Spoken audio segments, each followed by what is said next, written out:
So, just when you thought there was no more content left on this,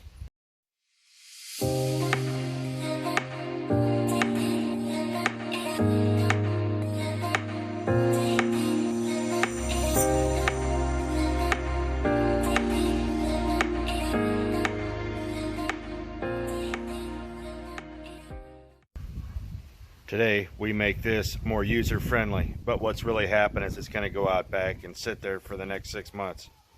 But at least when I get to using it, it'll be friendly. One of the problems, other than the lights flaking out, which we're going to try to address, is when you drop it, it's got nothing on the front. The tongue hits the ground and lays in the dirt. But I may have a solution. My neighbor found this. He's like, "Hey, do you want this?" I said yes. And I asked him how much he wants. He said, "Get it out of my shed." So I was more than happy to get it out of his shed, but let's see if this is something I can actually use, or because if it involves a whole lot of drilling and all that, we might have to put this off for another day. According to this, it's made to be clamped on, but there's a problem. It's made to be clamped on to something like this, but it will never fit this.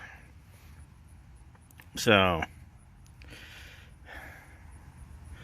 I don't know what to do about that. The problem with clamping it on the tongue is I can't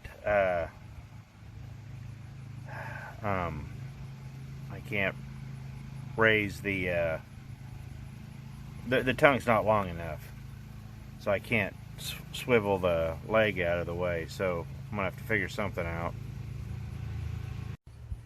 So I just found a completely stupid solution, but it will work.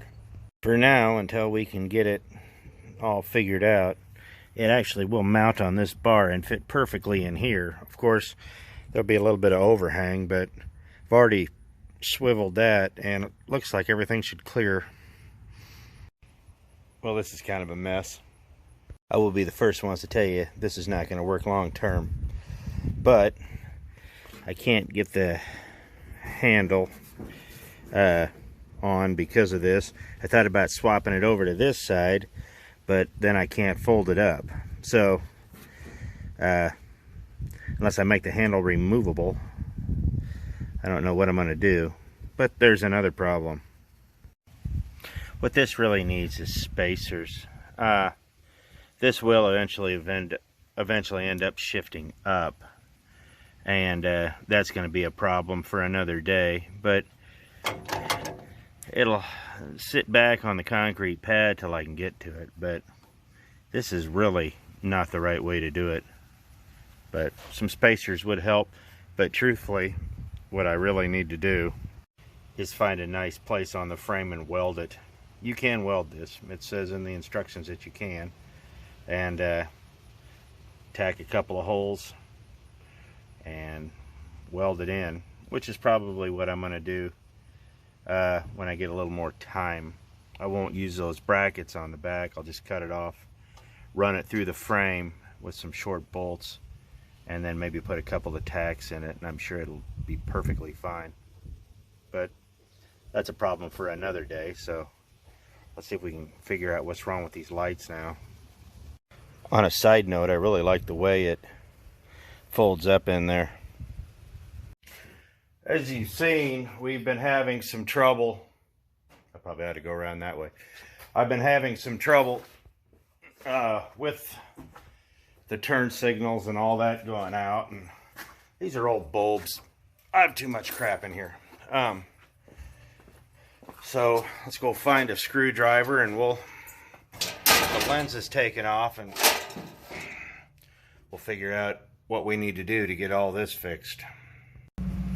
So, as you can see, we got that light on, so let's start off with the traditional.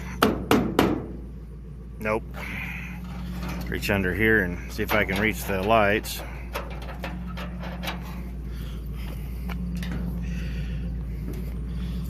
Nope.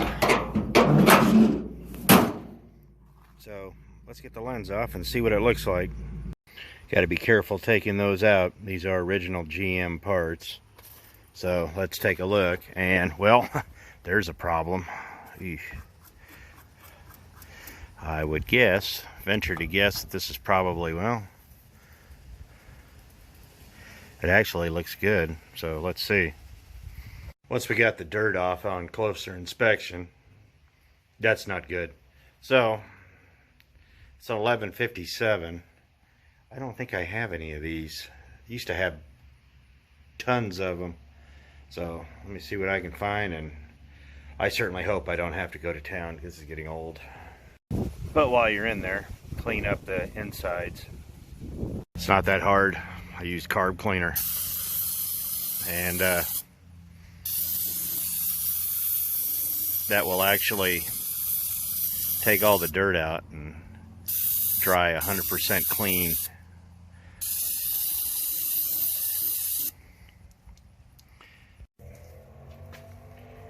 So if you need to calm your fears about that, just use a little dielectric grease. It'll do that. A little WD-40, clean it out, whatever.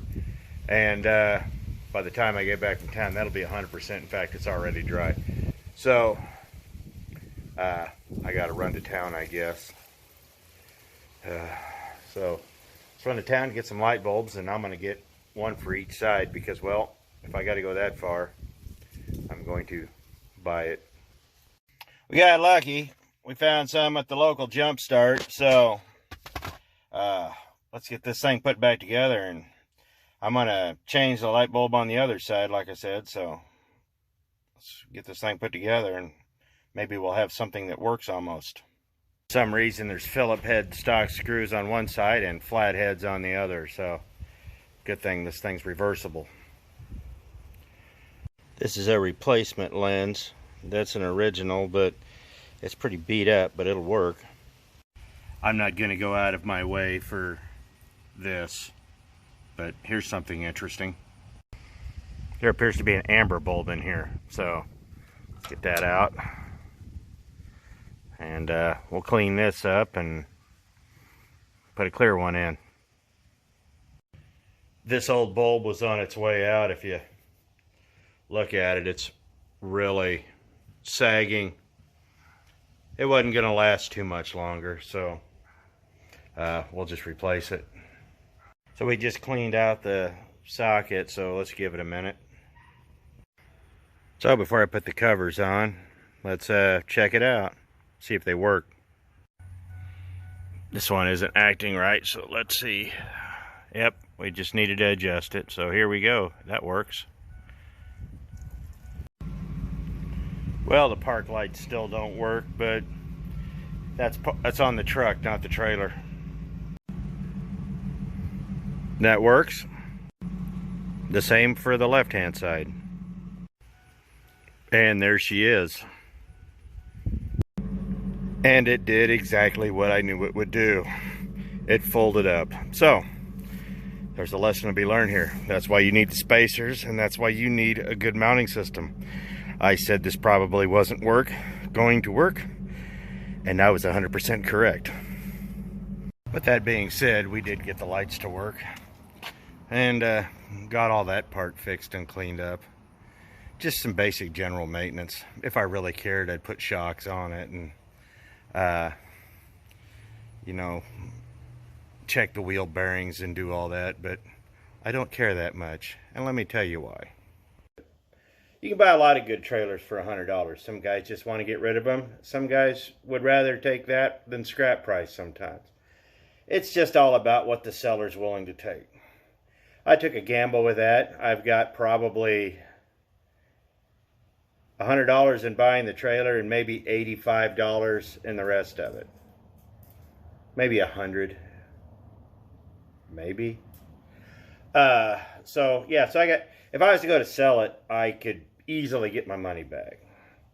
I asked $250, somebody would come and buy it, and they would load it up with scrap and take it and scrap it with a load of scrap and get their money back. But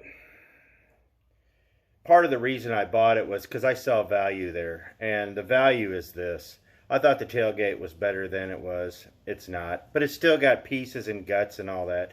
And for the purist who wants to use original pieces, this has got a lot of original pieces, like all the tailgate mechanisms, nuts, bolts, and the bump board on the front is in great shape. It's actually not that rusty, not at all. It's very, very repairable. The tailgate shot, but all the mechanisms, handles, clasps, and all that are still in great shape. One of the reverse lights lenses are still good. The original OEM, the original turn signal that was there, it's still in good shape too. And the buckets and whatnot. So if the purist really needed parts, this would be a great place for him to get them. And you know, patch panels, this, that, and the other thing. And that was actually why I originally bought it to begin with, because I saw some value there, and I thought I could make some money selling the parts. And it just turned into a little project of its own. Eventually, when I replace it, I'll take a good hard look at it, but chances are this trailer is, for me personally, is too far gone. If these were unattainium parts, I could probably sell it to somebody and they would completely restore the bed and it would end up on a truck. But that's not so. That model of truck is still very popular, and you can buy all the aftermarket parts and good used parts. They're in a whole lot better shape than that. I mean, it's very easy to find those parts right now if you're willing to spend the money. I'm not going to spend the money to rebuild that trailer. If I wanted to, I could. Oh yeah, to rebuild that to basically factory OEM, make an OEM trailer would be about $5,000–6,000. I'm not that guy. So, but it does what it's meant to do. It's a scrap trailer. It's a crap trailer. So, this was just a fun little video. Not a whole lot happened here, but it's a $100 trailer. So, that being said, I hope this was just a fun little jaunt. I'm glad I didn't have to go to town. So, winter will be here tomorrow. It's going to start. It looked like we're going to get a frozen mix tomorrow, and so I'm enjoying my last good day. So, I appreciate it. Thanks for watching, and we'll see you next video.